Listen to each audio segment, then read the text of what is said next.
Hi, you guys. Hi, you guys. I am Overland. It is November 19th, 2019, and we are live and in a better place as far as for mood. Um, I wanted to share something in this book that I'm reading. It's called Hard Optimism. Hard Optimism. One of my good friends that I consider a new brother, Herm Briggs, who's with Still Strong Productions. They're on IG and on Facebook. He always says he says a few things, but one of the quotes that he always says is tomorrow's not promised. Today's all we got. What are you gonna do with your legacy? And I don't really want to talk about legacy. I want to talk about when you're in the trench of things and you're trying to build it. How do you stay optim um, optimistic, and how do you go hard every day for yourself? And going hard for yourself is different from everybody else.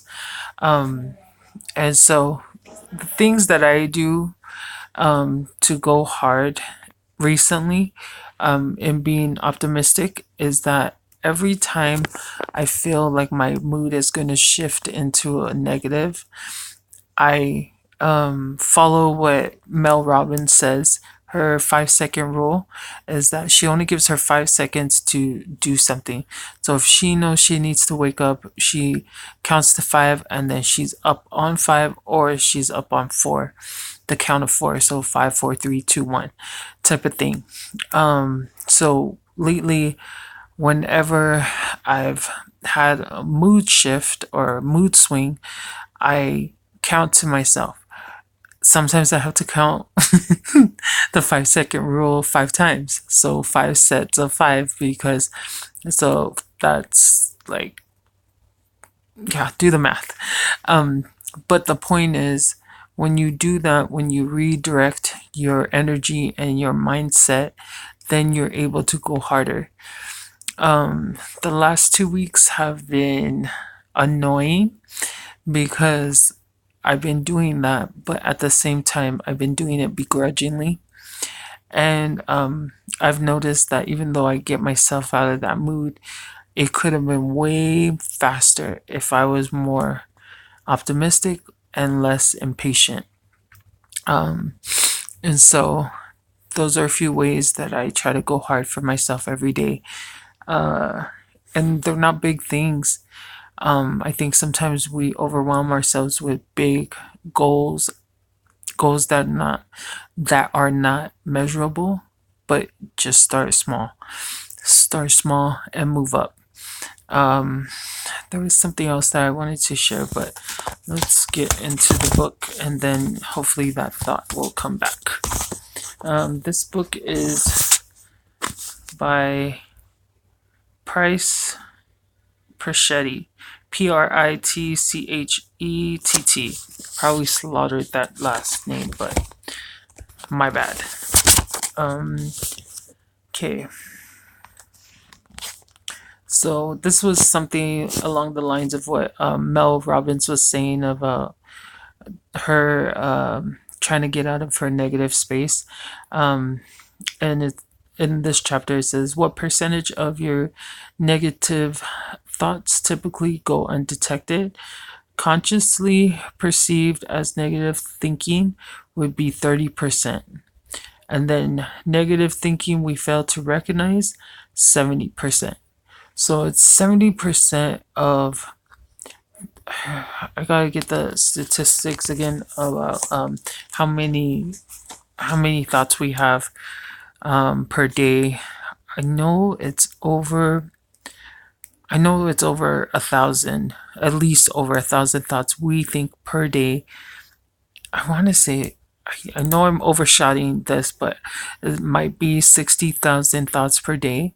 So if, let's say, even 100 of those 60,000 thoughts are negative, and in this book it's saying that 70% of your thoughts um, undetected, that you don't even recognize. It's just so second nature, like breathing is happening in your brain. Um, and then 30% is conscious. So I bring that all up to say, watch your thoughts, because your thoughts become your actions, and your actions become somebody else's thoughts because you said it to them, and then they're going to internalize it, and it's just going to be a domino effect going all the way through to the rest of your life. And then even I mean, after you've left, because however old that person is that you like lashed out to in your moody state will pass it on unless they break that cycle.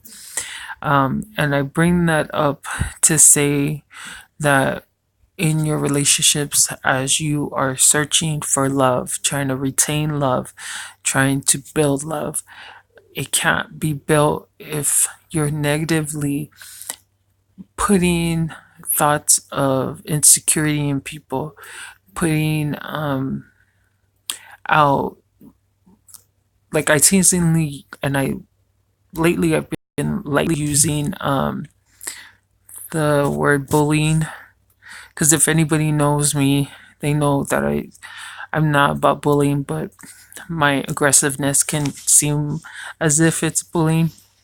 But what I'm saying is break the cycle of negativity by being more optimistic. And Mel Gibson said it too. She's like, she's the guru of optimistic thought process and how to reset your mindset. But even her, she has to constantly work on it, and everything's work. If you don't work on it, then of course you're gonna have crappy relationships. You're gonna settle for people that treat you less than, and you're going to create habits of thinking that you're not good enough to love, and you're not good enough to receive the best love. So please, guys, go hard on your optimism, and know that that's too big of a percentage. 70% is undetected, that you don't even know that you're thinking negatively, but 30% is even still big percentage of your mindset. So I hope and pray that you all receive and gain the healthy love that you deserve, but you won't get it if you don't love yourself first. Love you guys. Talk to you guys tomorrow.